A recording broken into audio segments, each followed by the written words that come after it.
படைத்தவன் மேல் பழியும் இல்லை, பசித்தவன் மேல் பாவம் இல்லை.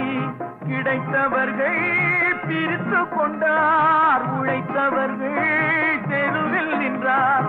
பலர் வாட வாட சிலர் வாழ வாழ ஒருபோதும் தெய்வம் பொறுத்ததில்லை. கொடுத்ததெல்லாம் கொடுத்தான், அவன் யாருக்காக கொடுத்தான்? ஒருத்தருக்கா கொடுத்தான், இல்லை